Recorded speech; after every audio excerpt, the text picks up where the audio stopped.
بسم اللہ الرحمن الرحیم۔ عزیز طلباء و طالبات، السلام علیکم ورحمۃ اللہ وبرکاتہ۔ امید ہے آپ بخیریت ہوں گے اور محنت و لگن کو شعار بناتے ہوئے بہتر سے بہترین کے لیے کوشاں ہوں گے۔ آج ہمارا چوتھا ہفتہ ہے اور اس کا پہلا لیکچر ہے، یعنی 7واں لیکچر، جس میں ہم سبق نمبر 2 کا ترجمہ اور تشریح مکمل کریں گے۔ اللہ تعالیٰ سے اس کے فضل و کرم کے طالب ہیں کہ وہ ہماری صحیح رہنمائی فرمائے تاکہ ہم اسے بہتر انداز میں سمجھ سکیں۔ تو آئیے سبق کا آغاز کرتے ہیں۔ بسم اللہ الرحمن الرحیم۔ ولو، اور اگر، دخلت، داخل ہوتے، علیہم، ان پر، من اقطارہا، ان کے اطراف سے، کیا؟ لشکر، ثم، پھر، سئلو، ان سے سوال کیا جاتا، انہیں کہا جاتا، الفتنۃ، فتنہ انگیزی کا، جنگ کا، لآتوہا، تو وہ اس کی طرف آتے، وما تلبسوا، اور توقف نہ کرتے،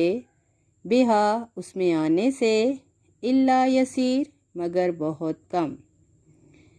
ولو دخلت علیہم من اقطارہا، اگر ان کے اطراف سے ان پر لشکر چڑھ دوڑتے، ثم سئل الفتنۃ، پھر ان سے فتنہ انگیزی کی درخواست کی جاتی، لاتوہا، تو وہ اس میں ضرور آتے،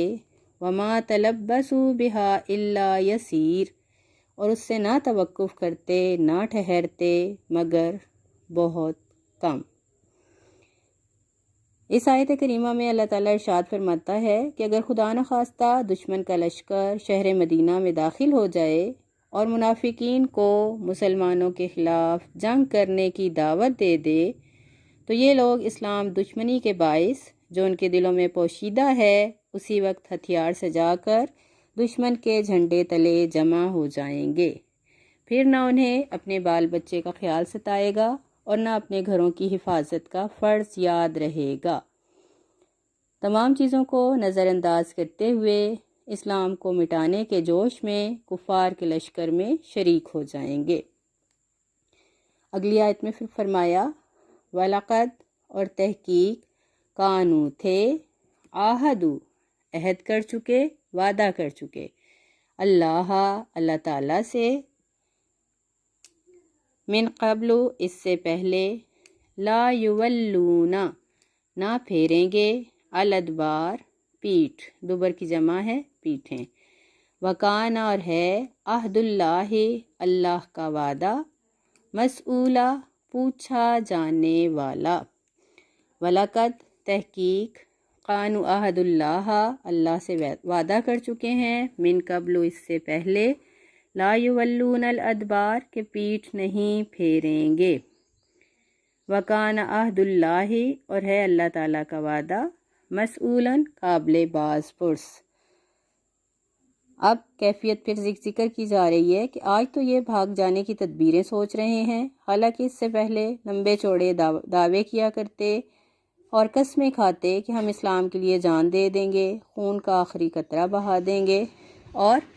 اب جب وقت آیا عمل کا تو اس وقت انہوں نے پیٹھ پھیرنا شروع کر دی۔ تو بتا دیا گیا کہ اللہ سے کیا گیا ہر وعدہ آخرت میں قابل باز پرس ہوگا۔ اگلی آیت دیکھیے، فرمایا، کل، فرما دیجئے، لائیں، ہرگز نہیں، ینفع، نفع دے گا، فائدہ دے گا، کم، تمہیں، الفرار، تمہارا فرار ہونا، ان، اگر،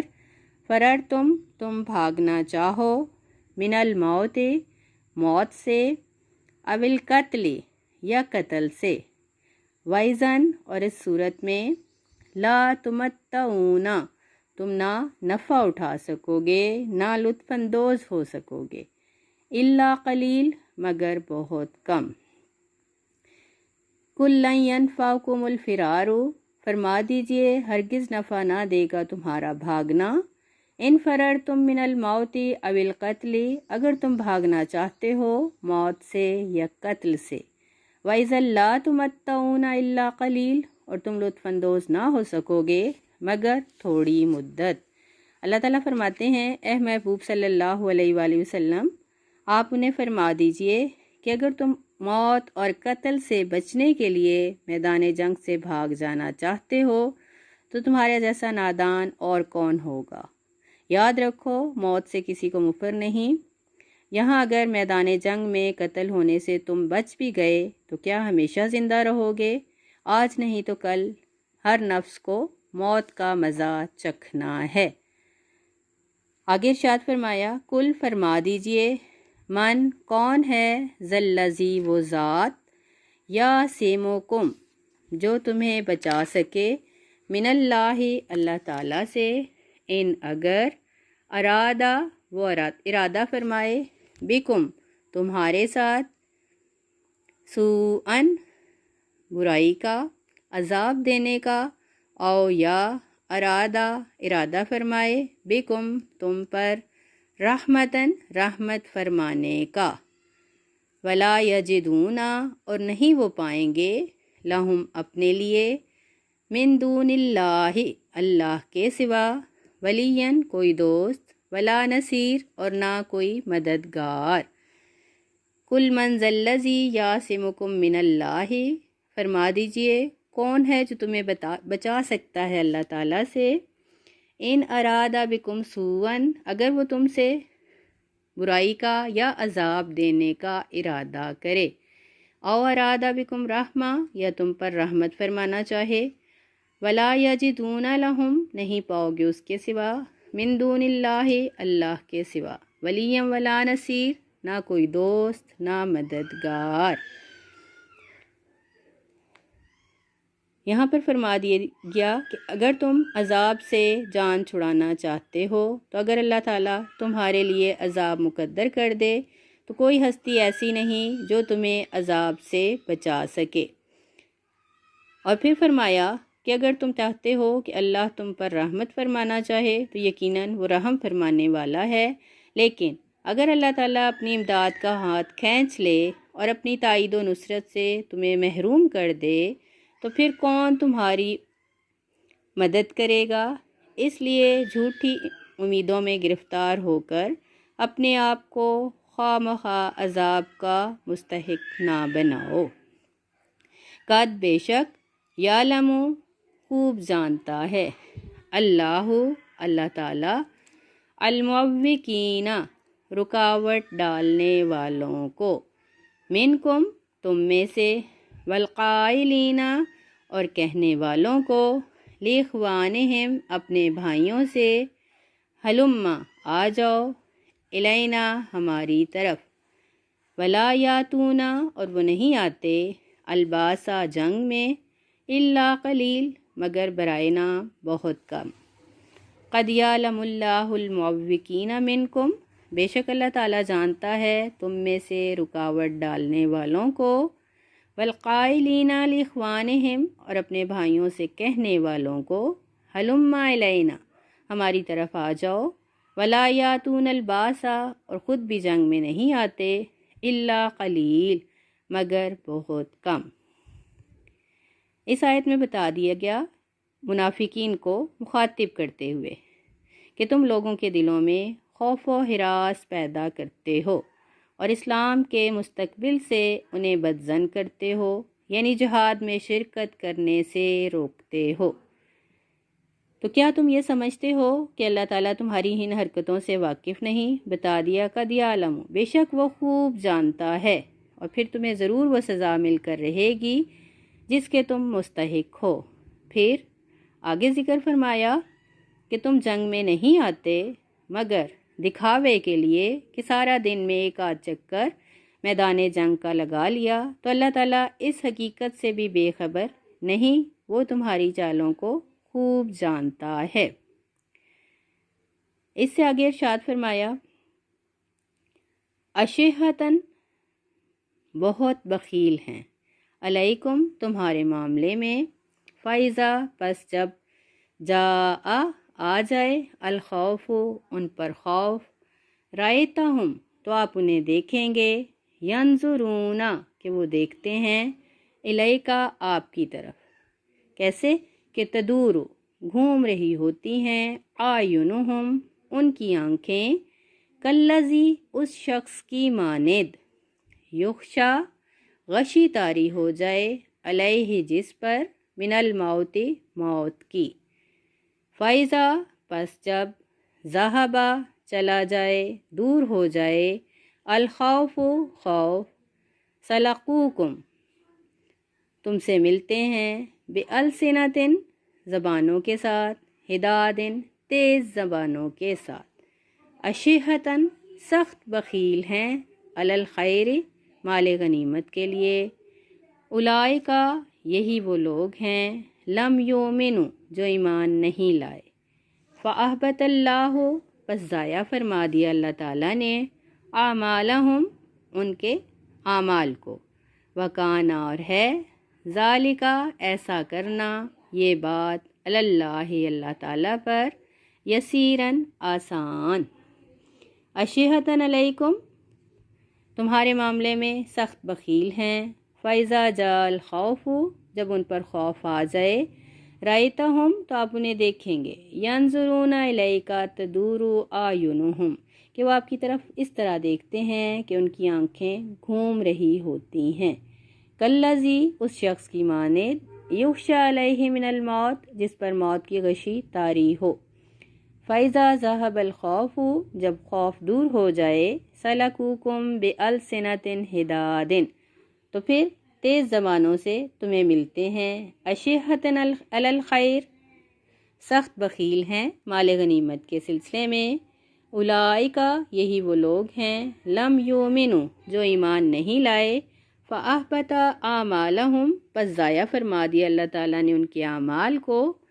وکان ذالک علی اللہ یسیر اور بے شک ایسا کرنا اللہ کے لیے بڑا آسان ہے۔ اب یہاں پر ارشاد فرمایا جا رہا ہے کہ یہ وہ لوگ ہیں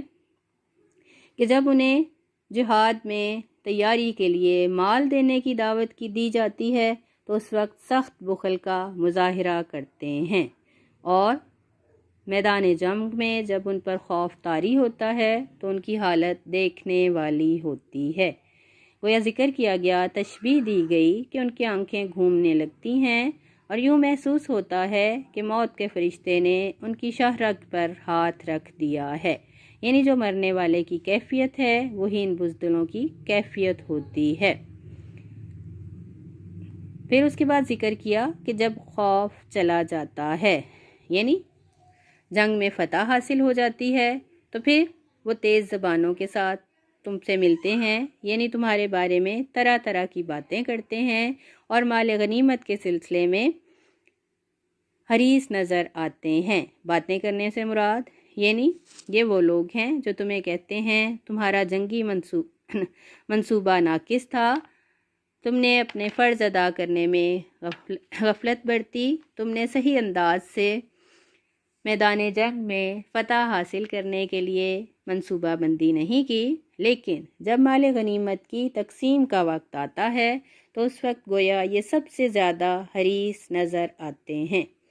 تو اللہ تعالیٰ نے ان آیات میں منافقین کا طرز عمل ذکر فرمایا اور آخر میں بتا دیا کہ پس اللہ تعالیٰ نے ان کے اعمال ضائع فرما دیے، کیونکہ ایمان بنیادی شرط ہے کسی بھی نیک عمل کے کرنے کی۔ قرآن پاک میں جگہ جگہ ارشاد فرما دیا گیا، من آمن باللہ و بالیوم الآخر کہ نیک عمل اسی شخص کا قبول ہوگا جو ایمان لائے اللہ پر اور روز آخرت پر، ورنہ یہ سارے اعمال اکارت کر دیے جائیں گے، ضائع کر دیے جائیں گے، اور ایسا کرنا اللہ تعالیٰ کے لیے بہت آسان ہے۔ یحسبون وہ گمان کرتے ہیں، وہ خیال کرتے ہیں، الاحزاب لشکر، لم یذہبوا نہیں گئے، وَإِن یاتی اور اگر لوٹ آئیں، الاحزاب لشکر، یودو وہ خواہش کریں گے، وہ چاہیں گے، لو کاش، انہم بے شک وہ، بادون بدو ہوتے، فی العراب صحرا میں، یسألونا سوال کرتے، پوچھا کرتے، ان انبائکم تمہاری خبروں کے بارے میں، ولو اگر کانو ہوتے فیکم تم میں، ما قاتلو تو نہ جنگ کرتے، الا قلیل مگر برائے نام، یحسبون الاحزاب لم یذهبوا وہ یہ خیال کرتے ہیں کہ ابھی لشکر نہیں گئے، وَإِن یَأْتِ الْأَحْزَابُ اور اگر لشکر لوٹ آئیں، یودو تو وہ خواہش کریں گے، وہ پسند کریں گے، لو انہم بادون فی العراب کاش وہ صحرا میں بدوؤں کے ہاں ہوتے، یسألون عن انبائکم اور لوگوں سے تمہاری خبریں پوچھتے، وَلَوْ كَانُوا فِيكُمْ مَا قَاتَلُوا إِلَّا قَلِيلٌ اور اگر تم میں موجود بھی ہوتے تو یہ دشمن سے جنگ نہ کرتے مگر برائے نام۔ اب بتا دیا گیا کہ یہ وہ لوگ ہیں جو کمینہ صفت ہیں اور ان سے اس طرح کی حرکتیں اس لیے سرزد ہوتی ہیں کہ ان کے دلوں میں نور ایمان ہے ہی نہیں، تو ان کے اعمال پہلے تو باطل قرار دے دیے گئے، اور اب ان کی بزدلی کا اور ایک اور منظر پیش کیا جا رہا ہے کہ شجاعت و بہادری کی ڈینگیں مارنے والوں کا یہ حال ہے کہ جب سے دشمن کا لشکر جرار مدینہ طیبہ کے باہر آ کر خیمہ زن ہوا تو رستم و سہراب کے یہ فرزند اپنے اپنے تہہ خانوں میں دبک کر جا بیٹھے۔ اب دشمن سر پر پاؤں رکھ کر بھاگ بھی گیا، لیکن یہ ابھی تک اپنے گھروں میں گھسے بیٹھے ہیں، باہر نکلنے کا نام نہیں لیتے۔ جب انہیں بار بار بتایا جاتا ہے کہ دشمن جا چکا، اب کوئی خطرہ نہیں، تم واپس آ جاؤ، تو انہیں یقین نہیں ہوتا۔ پھر فرمایا کہ خدا نخواستہ اگر چند قبائل اکٹھا ہو کر پھر حملہ کر دیں تو یہ اپنا سر پیٹ لیں اور واویلا کرتے ہوئے خواہش کریں کہ کاش وہ ان خوبصورت گھروں میں نہ رہتے بلکہ صحرا میں بدوؤں کی زندگی بسر کرتے، جہاں ہر وقت دشمن کے حملے کا خطرہ نہیں رہتا، اور اگر تم میں موجود بھی ہوتے تو بتا دیا گیا کہ جنگ میں حصہ نہ لیتے مگر برائے نام، جیسا کہ پہلے ذکر کیا گیا۔ تو پیارے بچوں، یہ تھی آج کی بقیہ آیات اور ان کا ترجمہ۔ امید کرتی ہوں کہ آپ نے انہیں احسن انداز سے سمجھا ہوگا۔ پھر بھی اگر کوئی بات قابل غور ہو، ایسی ہو جو آپ کو سمجھ نہ آئی ہو، تو اپنے اساتذہ کرام سے رہنمائی حاصل کریں، ان آیات کو دوبارہ پڑھیں، سمجھیں اور یاد کریں۔ اللہ تعالیٰ آپ کا حامی و ناصر ہو۔ فی امان اللہ۔